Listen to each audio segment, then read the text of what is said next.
ममत्व, मैं माने मेरापन, अपनापन, यह कमल का अथवा भृंगी का है। मैं ममत्व जो है, मैं अथवा मेरापन, अपनापन, यह कमल का अथवा भृंगी का है। यही मधुर नवनवीन लीला लहरियों की सृष्टि है। सर्वरसोन्मदा भृंगी मालाएं लीला रस सुधा सिंधु तरंगमाला में तरंगित रहा ही करती है। यह मैं मधुर शब्दोच्चारण, यह मैं मधुर शब्दोच्चारण, मादक मनोन्मादक शब्दोच्चारण, मनहरणीय शब्दोच्चारण अभिन्न रसमयी स्त्री को ही प्रकट करता है। मैं ये जो शब्द का उच्चारण जो होता है त्रिसखी के मुख से या त्रिसुरी के मुख से, मैं यह मधुर शब्दोच्चारण, मादक मनोन्मादक शब्दोच्चारण, मनहरणीय शब्दोच्चारण अभिन्न रसमयी स्त्री को ही प्रकट करता है। द्रुमाच्छादित लता परिवेष्टित सघन रम्य वन को, ध्रुमों से आच्छादित लताओं से परिवेष्टित सघन रम्य वन को, मणिमणि सोपान समलंकृत नाना पुष्प वाटिकाओं से शोभित सरोवरीय तटवर्ती प्रांतों को, कमलावली मधुपावली मंडित उज्ज्वल सरोवर मध्य को, पक्षिकुल कलरव को एवं तत्क्षण मूक मुग्ध नील अभिनिवेश को, रमणीय कमनीय सुवासित साखरी लता मध्य पथों को, मतलब लताओं के मध्यवर्ती पथों को साथ ही प्रकट करता है। माने इत्यादि इत्यादि स्थलों में ही त्रिसखी मुख से निश्चित हुआ प्रत्यक्ष प्रीतम की निकटतमता में एवं तन्मय विमुक्त दशा में, माने इत्यादि इत्यादि स्थलों में ही त्रिसखी मुख से निश्चित हुआ प्रत्यक्ष प्रीतम की निकटतमता में और तन्मय विमुक्त दशा में। रहस्यपूर्ण बात तो यह है कि इस मधुर मादक मैं शब्द को श्रवण करने वाली सखियां त्रिसखी में ही तन्मय विमुक्त होती हुई सब कुछ समझ ही लेती हैं। रहस्यपूर्ण बात यह है कि इस मधुर मादक महद्भुत अनुपमेय रसमय मैं शब्द को श्रवण करने वाली सखियां, जितनी समस्त सखियां हैं, त्रिसखी में ही तन्मय विमुक्त होती हुई सब कुछ समझ लेती है। मैं त्रिसखी मुख का निश्चित शब्द ने सर्वांग संश्लिष्ट परिमंडित नील सुंदर को ही अपने में सम्यक समाये हुए रहने के मनोन्मादक रूप को सखियों की दृष्टिमाला में गोचरित करा दिया। सौरभान्वित घननील कांति धारावाही प्रवहित नक्षिक सर्वांगों में, सर्वावयों में, नील महोज्वल तुन रोमावलियों में इस अभिनव सरोवर में डूबती हुई, मतलब इस अभिनव सरोवर में, अभिनव किशोर सरोवर में ही डूबती हुई ही, निमज्जित लहरान्वित होती हुई ही मैं केवल कह पाई, देवान उन्हीं की कमनीय अंक में होती हुई कोमल नील भुज दंड से समाचित होती, कोमल नील भुज दंड से समाचित हुई। इस शब्द के उच्चारित होने के पूर्व त्रिसखी के सृष्टित मौखिक सुषमा में, इस शब्द के उच्चारित होने के पूर्व त्रिसखी के सृष्टित मौखिक सुषमा में सिंधु मधुर विमुग्ध विभान लहरान्वित हो जाते हैं। ये कभी ही इस मुखीय प्रेम लपेटे शब्द को सुन पाते हैं, कहा त्रिसखी ने सखियों से। दूसरी बोली, वे लोचन कमल, कभी कमलोन्मुख, कभी कलिका उन्मुख, कभी मणिसोपान, कभी तटवर्ती वाटिका उन्मुख, कभी कुंजोन्मुख तत्क्षण ही देखा करते हैं, तन्मय दया उस त्रिसखी के नयनों में होते हुए। ये चपल मुग्ध किशोर एक पग भी बढ़ा नहीं पाते, कहा।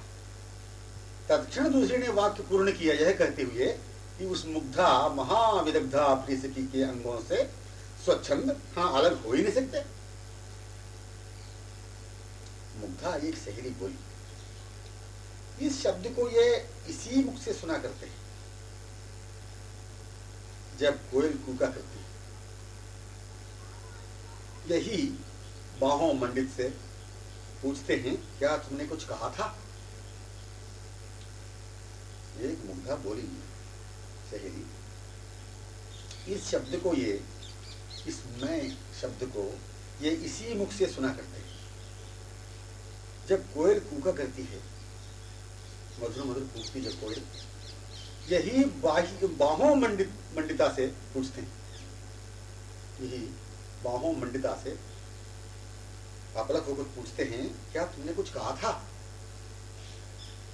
किशोर के मन में ऐसे ही सुदृढ़तया निश्चय हुआ करता है कि इस रसोन्मदा भृंगी ने मैं कहती हुई कमलोन्मुखी सरोवरोन्मुखी देखा था, या मणिसोपानोन्मुखी देखा था, या निकुंजोन्मुख वाटिकाोन्मुख देखा था।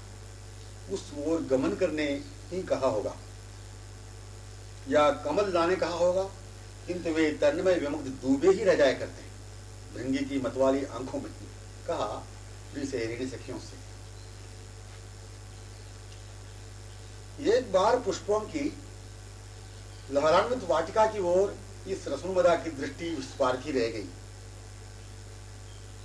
तन्मय वनमाली ने रहस्य को समझ ही नहीं लिया, पुष्पों को लाकर माला बनाने की तन्मयता में स्वयं उसके कंठ में मालाएं बन गए। कहा प्रिय सखियों से, ममत्व या अपनापन अथवा मैं मेरापन दोनों, ये जो ममत्व है या अपनापन अथवा मैं मेरापन दोनों ही अन्योन्याधीन आश्रित घुलमिल कर ही हैं अथवा रचित शब्दों के रूप में हैं। ममत्व या अपनापन या मैं मेरापन दोनों ही इसकी विद्यमान, दोनों ही अन्योन्याधीन अन्योन्याश्रित घुल मिलकर ही हैं अथवा रचित शब्दों के रूप में। इसके ममत्व में श्री प्रिय किशोर ही समालिंगित रहा करते हैं, इस अपनापन में वे ही सर्वदा संयुक्त रहा करते हैं, या वे ही प्रिय सखी का अपनापन ही है। मैं शब्द उस मुख निश्रित पाकर, मैं शब्द को उस मुख निश्रित पाकर गतक्षणिक लीला में ही तो तन्मय मुग्ध भी हो जाया करते हैं। यह लीला ही तो हो गई पुनः सरोवर में, मणिसोपानों पर, कुंज निकुंज में, वाटिका में, जहां जहां दृष्टि पड़ी प्रिय सखी की, वहीं वहीं वैसे ही कृतलीलाओं में हो जाते हैं तन्मय। यह लीला ही तो हो गई पुनः मैं शब्द उस मुख निश्चित पाकर गतक्षणिक लीला में ही तो तन्मय विमुक्त भी हो जाया करते हैं। यह लीला ही तो हो गई पुनः सरोवर में, मणिसोपानों पर, कुंज में, निकुंज में, वाटिका में, जहां तहां दृष्टि पड़ी प्रिय सखी की, वहीं वहीं वैसे ही कृतलीलाओं में हो जाया करते हैं तन्मय। पुष्पोन्मुख देखती हुई मानो इसने मैं कहकर यही कहा कि पुष्प चयन कर वनमाला धारण कराऊं। पुष्पोन्मुख देखती हुई, वाटिका उन्मुख देखती हुई, लहरान्वित पुष्पों की ओर देखती हुई मानो इसने मैं कहकर यही कहा कि पुष्प चयन कर वनमाला धारण कराऊं। तन्मयता में ये स्वयं कंठ में माला बन गए, इसकी तन्मयता में इस स्वयं कंठ में मालाएं बन गई। सरोवर देखती हुई मानो इसने उन्मुख सरोवर ही गमन करने कहा। ऐसा ही निर्णय गतक्षणोथी करते हैं जो संपन्न हुई थी। मैं मम माने स्वभाव, मैं यह परस्पर की निकटतमता सम्यक स्थिति ही है अपनाने का, अपनाए जाने का, अन्योन्य का स्वभाव। मैं मम माने स्वभाव, मैं यह परस्पर की निकटतमता सम्यक स्थिति ही है, ये एक दूसरे के निकट ही होगी तो तभी तो उच्चारित हुआ मैं शब्द, चाहे उनके मुंह से चाहे इसके मुंह से। मैं मम माने स्वभाव, मैं यह परस्पर के निकटतमता सम्यक स्थिति ही है अपनाने का, अपनाए जाने का, अन्योन्य का स्वभाव। यही ममत्व का मैं बन का रहस्य है। मौन तन में विमुग्धतया ही यह दशा अपनाते रहने की अनुभवजन्य है, वर्णनातीत है। प्रिय सखी मुखी ये निश्रित मैं शब्द, वह प्रिय सखी ही कर्ण गोचरित मृदु मधुर इस मुखी शब्द के साथ नैन गोचरित सखियों का हृदय संश्लिष्ट, चाहे उनके मुख से निश्चित। तुम यह श्रीमुखी मादक शब्द, तुम यह श्रीमुखी मादक शब्द प्रीतमा के निकटतमता ही अंगों मंडिता ही सखियों के नैन माला में। मैं शब्द इस मुखी मधुर रहस्य का प्राकट्य शब्द जो है, इसे सर्वप्रथम शब्द है, यो वहां पर कोई निश्चय कर नहीं पाती। कोई भी इसके आगे की पूर्ति के लिए भी बाट नहीं जोड़ती, कोई भी इसके आगे की पूर्ति के लिए भी बाट नहीं जोड़ती। न यह मैं शब्द आगे दूसरा शब्द न प्रकट करता हुआ किसी भृंगी को अपूर्ण रख सका, सुनने उत्कंठित रख दिया हो। यह बात सीमित वहां पर कल्पित कला भी नहीं है। ये जो यह बात सीमित है, कल्पित है ही नहीं वहां पर। किसी के मुखोच्चारित मैं यह शब्द है, वह भी मुख से उच्चारण करने की सुधि में नहीं हो, अपने आप ही निकल गया हो यह मैं शब्द, तो क्या वह अपने स्वरूप में कमल में तन्मय हो जाने की दशा को प्रकट नहीं कर दिया?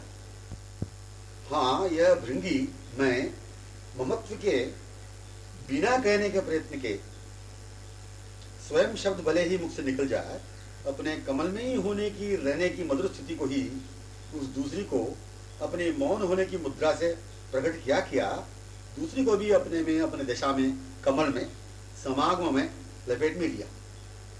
मैं शब्द निकले या मौन ही वह मुख मधुर श्रीमुख का हो, हाँ? मैं शब्द निकले या मौन ही वह मुख मधुर प्रिय सखी का हो, किंतु निषिद्ध यह शब्द या मौन मुख जिस दशा में, वही सर्वस्व रहस्य का प्राकट्य है, वही सर्वस्व रहस्य का प्राकट्य है। वह प्रिय सखी रहस्यमयी है, वह प्रिय सखी ही रहस्यमयी है। छिपी रह नहीं सकी दशा के कारण प्रकट जो हो रही है।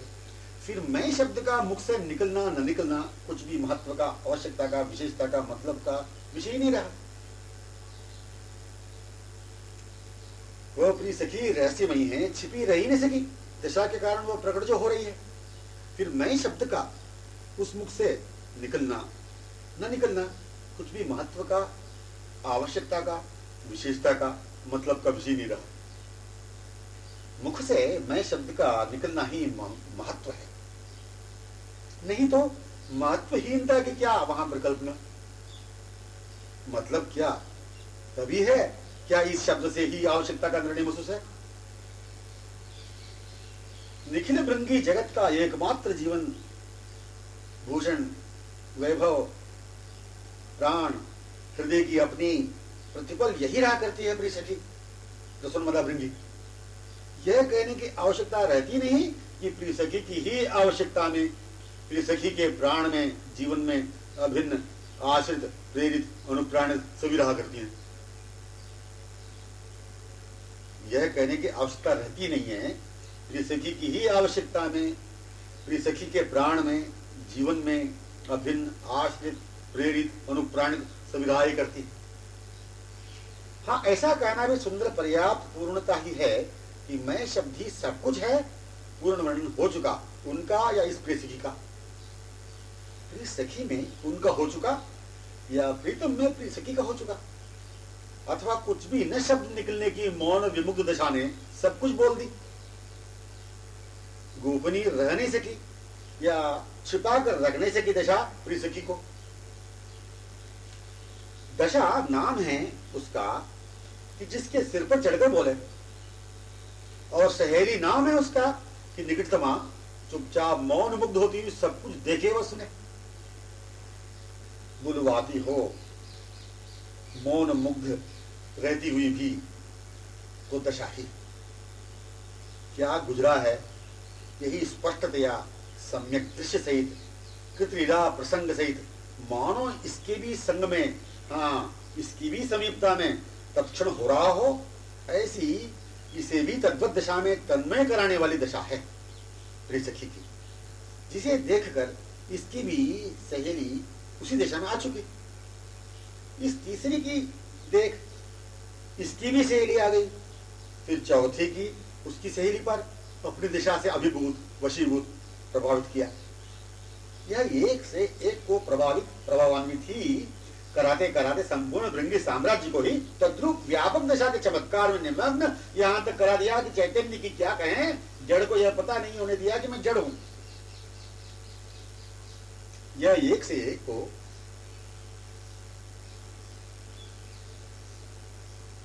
इस तीसरी की देख इसकी भी सहेली आ गई,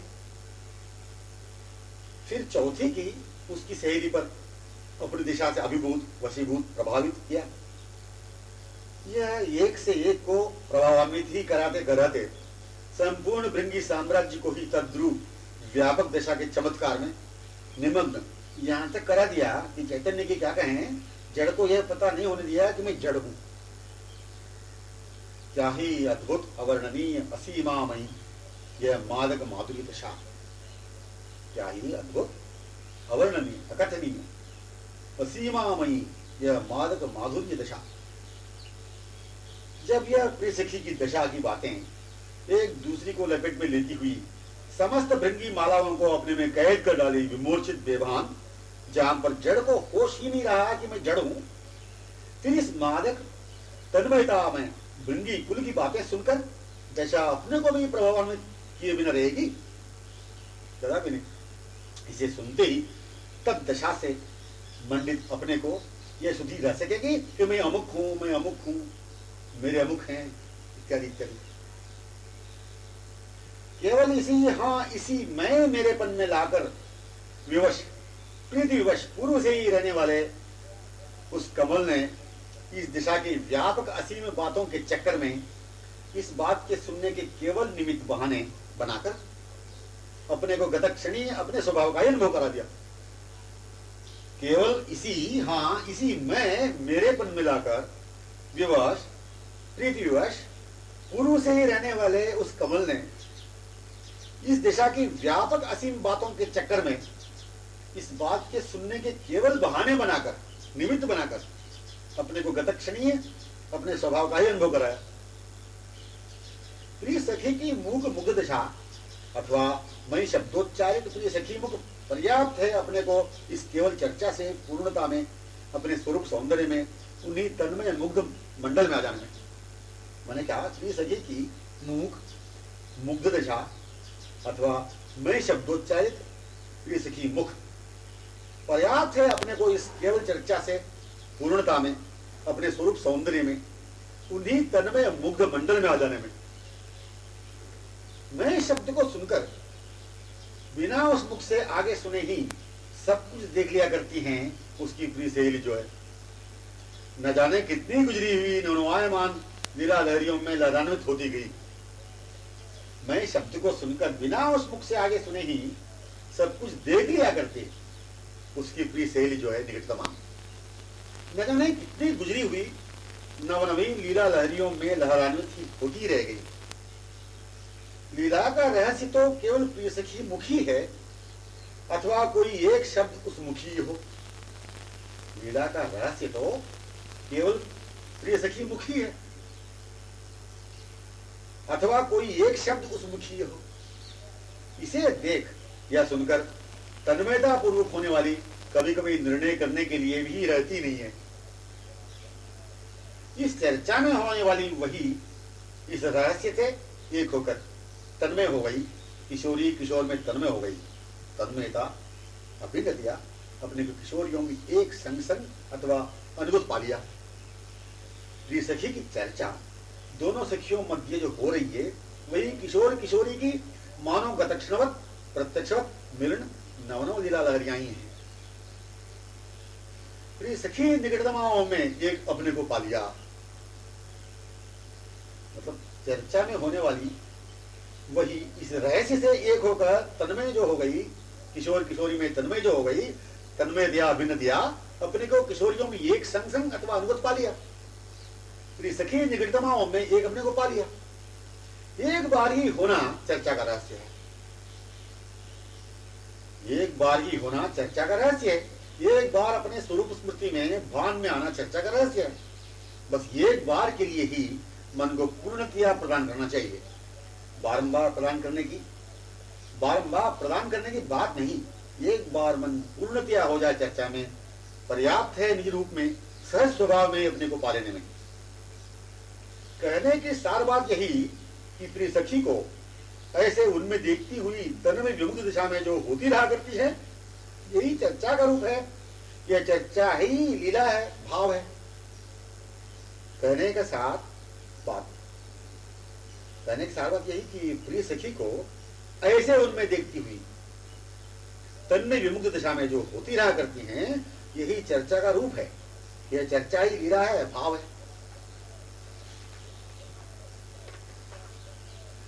इस रसीली रसमयी भावमयी लीला स्थली की सतत अनुभूत मार्ग माधुर्यपूर्ण मूक बातें बिना स्वरूपानुभव के दृष्टि के संग बिना हुए केवल कही ही जाती है। संकेत करना है ये इन तमाम बातों के बाद। इस रसीली रसमयी भावमयी लीला स्थली की सतत अनुभूत मार्ग माधुर्यपूर्ण मूक बातें बिना स्वरूपानुभव के दृष्टि के संग बिना हुए केवल कही ही जाती है। केवल उसके रसास्वादन किए बिना, दृष्टि को बिना सफल किए ऐसे अपूर्ण रहने का ही स्वरूप सहर्ष से निश्चिंततया स्वीकार किया जा रहा है। केवल उसके रसास्वादन किए बिना ही, बिना रसास्वादन के, दृष्टि को बिना सफल किए, बिना रूप संश्लिष्ट हुए दृष्टि से, ऐसे अपूर्ण रहने का जो स्वरूप है सहर्ष निश्चिंततया स्वीकार किया जा रहा है। यह नहीं हो स्वीकृत, यह दशा स्वीकृत नहीं हो तो दृष्टि की सफलता पूर्णता में होने की ही अद्वितीय अभिलाषा, मन के स्वरूपभूत नहीं हो पाने की होनी चाहिए मार्मिक असहनीय वेदना। कम से कम नहीं हो पाने की, तद्वत पूर्णता को न पा सकने की, सफल आंखें न होने की वेदना, बस केवल यही वेदना बनी रहे सतत, तब तक कि जब तक वेदना विमोचक का मिलन न हो। स्वरूपभूत एकमात्र यही सुस्थिर अपेक्षा रह जाए। रूप सुधा सिंधु किशोर के अक्षय अतुल सौंदर्य माधुर्य स्वरूप दर्शन के बिना रहने की दशा असह्य हो जाए। ऐसी वेदना भी तो होगी जैसे कि तन्मया सखियों की चर्चा सुनने पर ही ये वेदना कही जा होगी, ऐसी वेदना भी तो होगी प्रिय सखी तन्मया सखियों की चर्चा सुनने पर ही। अपनी अपेक्षा एकमात्र उस एक ही से न मिल पाने की वेदनामयी सुस्थिर तभी तो हो सकेगी कि जब प्रिय सखी की चर्चा जो परस्पर में हो रही है श्रवण गोचर हो जाए।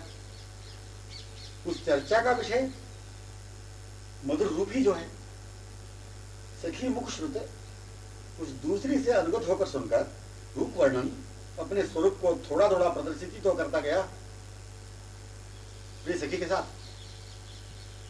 सखी मुख श्रुत उस दूसरी से अनुगत होकर सुनकर रूप वर्णन अपने स्वरूप को ही थोड़ा थोड़ा प्रदर्शित तो करता गया संग प्रिय सखी के।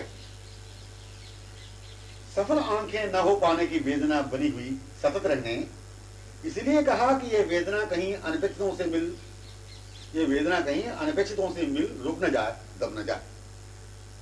अनपेक्षितों से निरातंक रहते हुए, तुच्छासक्ति से निष्कलंक रहते हुए, मिलनोन्मुख ही बढ़ाने वाली ही यह वेदना असहनीय रहती है। इसलिए कि जो अपने उन्मुख प्रदर्शित नयन गोचरित विचुंबित रूप सौंदर्य जो परस्पर चर्चा में सुनने में जो आ रहा है, परस्पर चर्चा के मध्य से स्फुरित हो रहा है, जो रूप आकर्षित करता जा रहा है, तब तक पूर्ण वेदना नहीं कि जब तक अनवरुद्ध बिना रुकावट के रूप दर्शन की पूर्णता पूर्णाभिलाषा संभव कैसे।